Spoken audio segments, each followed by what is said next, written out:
Hello दोस्तों, grow with us में आपका एक बार फिर से स्वागत करता हूं। आज हम बात करने जा रहे हैं 1 फरवरी 2024 जो हमारा कल बजट आने वाला है।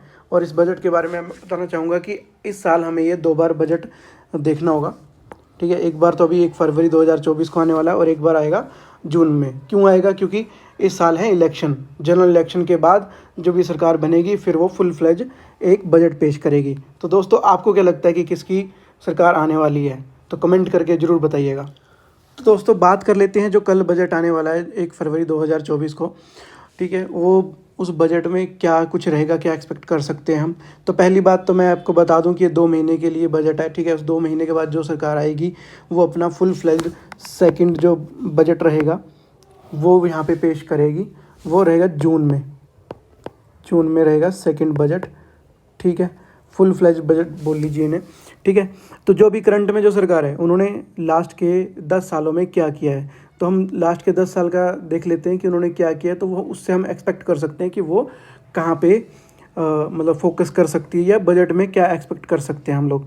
तो लास्ट के 10 साल में देख लेते हैं। फोकस उन्होंने इंफ्रा किया है, उन्होंने बिल्ड किया है 74 एयरपोर्ट्स और 53,000 किलोमीटर नेशनल हाईवे बनाया है उन्होंने। ठीक है, पीपीपी मतलब पब्लिक प्राइवेट मॉडल। ये मैं आपको बता देता हूँ क्या होता है। पब्लिक प्राइवेट मॉडल के अंदर जैसे मैं बता दूं कि जो गवर्नमेंट कंपनियां होती हैं और जो प्राइवेट कंपनियां जो मिल के काम करती हैं, ठीक है, तो उनको इकट्ठा करके आगे इंफ्रा को बूस्ट किया जाता है। ठीक है, तो ये होता है पीपीपी मॉडल। ठीक है, और रेलवे सेक्टर आपने देखा ये कितना ये ग्रो किया है। तो हो सकता है कि इस पे ग्रोथ रहे।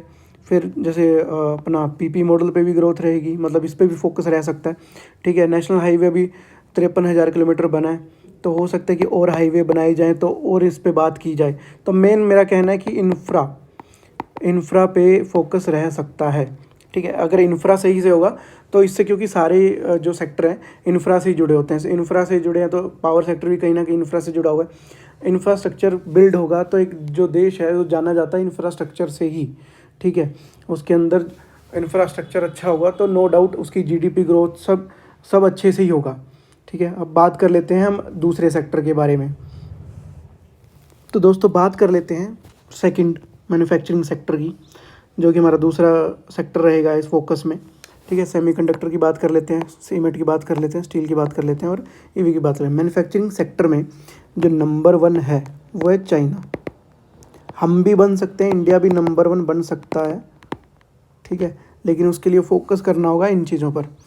ठीक है, और बात कर लेते हैं कि जो ये सेमीकंडक्टर हो गया, सीमेंट हो गई, स्टील हो गया, ये व्हीकल हो गए, तो इनका जो पेनिट्रेशन है ना हमारे इंडिया में कम है। ठीक है, मतलब ये चीज़ें हमारे इंडिया में कम है। अगर इस पे हम फोकस करके मैन्युफैक्चरिंग पे अगर फोकस किया जाए, कोई स्कीम लॉन्च की जाए, पीएलआई स्कीम जैसे लास्ट पहले भी ना कि अपना लॉन्च की गई हैं, वैसी कोई नए तरीके से लॉन्च की जाए तो हम भी एक अच्छे खासा मतलब एक टॉप पे आ सकते हैं हम लोग इसमें। ठीक है, और एक सेक्टर जो छिपा हुआ है जो अभी रिसेंट में ही आया है फोकस में, वो है पावर सेक्टर। ठीक है, तो इसके बारे में भी हम बात कर लेते हैं। तो दोस्तों, बात कर लेते हैं पावर सेक्टर के बारे में। तो 1 करोड़ सोलर पैनल भी लगाने हैं, जो अभी एक रिसेंट में ही न्यूज़ आई थी। तो बहुत सारे स्टॉक जो हैं भागे थे पावर सेक्टर के। तो गवर्नमेंट का यहाँ पर भी एक फोकस हो सकता है, यहाँ पर भी कुछ अनाउंसमेंट और हो सकती हैं, या जो भी हुई हैं उसको क्लैरिफाई किया जा सकता है कि कैसे क्या काम करना है। वैसे तो ना कि रिपोर्ट आई चुकी है इंटरनेट पे, बट क्या हो सकता है कि कुछ नई अनाउंसमेंट की जाए या इसके बारे में बताया जाए, तो हो सकता है कि यहाँ पे भी फोकस किया जा सकता है। और जो एक सेक्टर और रह गया है वो है फार्मा सेक्टर। तो दोस्तों, बात कर लेते हैं फार्मा सेक्टर की। तो फार्मा सेक्टर एक ऐसा सेक्टर है जिसको पिछले काफ़ी सालों से नज़रअंदाज किया गया है। तो मुझे लगता है कि इस बार गवर्नमेंट इस पे ध्यान देगी, फोकस करेगी, और इसमें भी कोई पीएलआई स्कीम टाइप मुझे लगता है कि यहाँ पे कुछ ना कुछ ऐसा अनाउंस हो सकता है। ठीक है, तो ये थी मेरी वीडियो।